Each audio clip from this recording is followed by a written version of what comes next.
How many of you have had a reading before?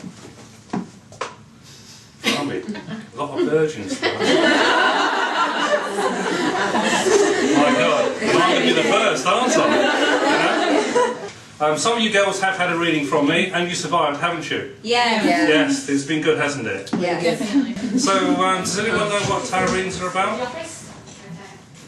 Silence. There's a tumbleweed going there, isn't there? I can see it. The old-fashioned way was basically a woman come to a reading about 150 years ago, and they want to know, when I'm going to get married, how many kids I'm going to have, when am I going to die?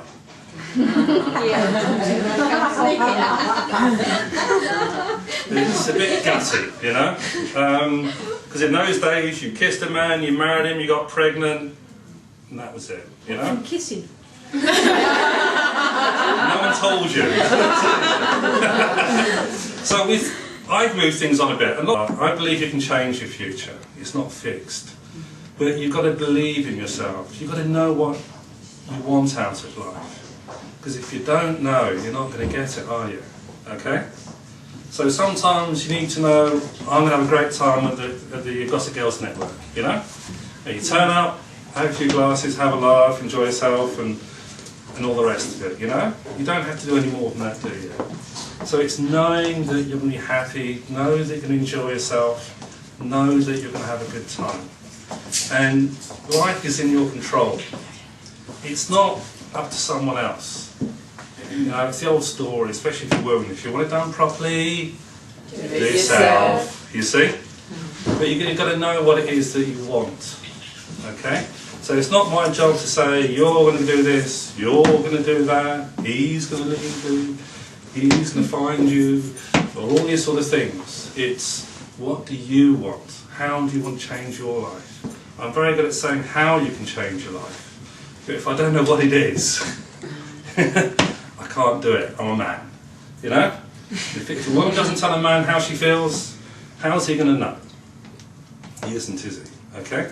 So women are very good at saying how they think they should feel, or saying what they want as a feeling, but not necessarily how they really feel. This is a scary thing, feelings, isn't it? It's scary for you, it's scary for us. Okay? But just remember, we're men. One, we're told that we don't know how you feel. We don't understand you. Okay?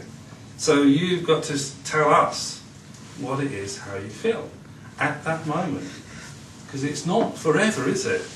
It took me years to realise. When a woman says to you, to a man, I love you.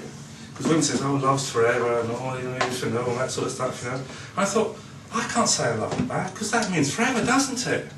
You know? But actually, when a woman says, I love you, she wants to hear, I love you back. For now. Because things change, you know? So it's committing to the present, not to the future, because we don't know what the future is. And if you don't know where you are and what you want, it's very hard for me to say where you are and where you can go to. I was tricked into reading tarot cards, and I was tricked into palmistry as well. So it's never like, I had this vision, I'm going to be a tarot reader, I'm going to be a palmist, or all that sort of stuff. So I was doing meditation and yoga for many years, since about 14 or 15. I was living in Essex at the time as well, so it's a kind of weird thing to do, isn't it, if you think about it. I didn't know what Essex girls were, because if I did, I would have had a much better time. Some Essex girls here, so be oh, yeah. I was innocent, you know, I had no idea. And someone said about this man, Pandit Maharaj, and his name sort of stuck in my head. And, you know, who is this guy? Where is he? I'm on the seafront somewhere. And one day I walked down part of the seafront, down and had a walk. And it said Pandit Maharaj in the palmist. Wow. So this is where I went into. And he jumped up and said, come in, I'll help you. I was a bit forward, you know. And that's how it started. And one day he said to me, I'm going over the pub. Sit my side. Oh God, you know, I'm sitting the other side of the desk. You know, it's like, wow. And he said, go over the pub, come back in an hour or so. Anyone comes in, make an appointment. Okay, fine. So about an hour later he came back. I don't think anyone came in actually. This went on for about 2 weeks. And so then he sort of said to me, oh, go to the pub, sit this side, okay. This time, anyone comes in, give them a palm reading. I said, I don't know anything about palm. Doesn't matter, because I didn't. You know, I knew there's, if you know there's a lifeline, a fate line, a headline, and a heart line. Okay, you know those things, yeah? Some of you know, some of you don't. That is what I knew. Okay, and he said to me, if you get stuck, talk about yourself. You're doing a lot of that. So that's how I started. About a week or two later, the old heart was going like this. You know, it's worse than losing virginity, I'll tell you. Sweaty hands, and you know, this little old lady walked in. It's about 65, I think she was, about that high, you know. And I did a reading for her. In those days, it's a fiver, 25 years ago now. And no idea what I said. And she went out happy. I think I did 3 readings after her, you know, and none of them wanted the money back. You know, brilliant. So and that's how I started. One day I realised after reading palms for a while, because palms are brilliant for telling the whole life. They're not very good for sort of saying, am I going to find a boyfriend this weekend? You know? What do you need to know? Palms don't do it. So I thought, right, I've got to learn tarot cards. I said to him, I want to learn tarot cards. And he said, great, get a tarot deck. So I went up to the New Age shop and I found a tarot deck and bought it with him. And he sat there and he shuffled them like that. And then he laid out 4 cards, just like that. He sort of put his hands together and looked at them, and I was sitting there, you know, what's he going to tell me, you know? Great master, you know. And he said, if there's a sword card, if it's a woman and there's a sword card, it means she's got problems. And that was it. I didn't say another word. I was like, okay.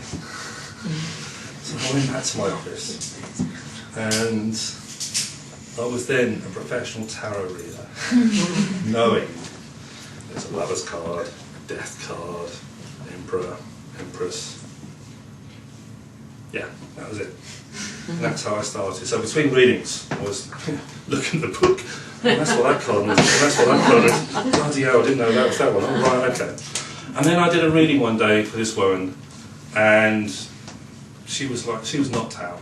Oh my God, that's the best reading ever. I'm really impressed. It's amazing, fantastic tarot reading. And I'm thinking, this is brilliant, you know?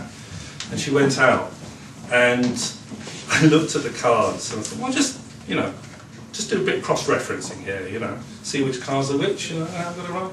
And I checked them all, and do you know what? I was wrong on every single card. Every single card. I wasn't even close, you know? And there's this point where you think, am I wrong? Or is it the tarot cards? You know, they're right or I'm right. And a lot of people at that point would think, well, maybe the tarot cards are right and you're wrong. You know? But I wasn't made of that. With Pandit all that time and the way he did things, I thought, well, no, I did something right here. What was it? And that set me on a journey that took 10 years to kind of work out and understand what it was different in that tarot reading. It took me 10 years to work out and find a new way of reading tarot cards. And that's 15 years ago maybe, and I'm still on that journey now. So every reading I do is like a new journey, a new experience. Sometimes it's the same kind of thing, but I've moved on anyway. And other times it's like, I've never seen this before. I've never seen this situation. So for me, it's a journey. And I hope it's for you, it's a new journey as well.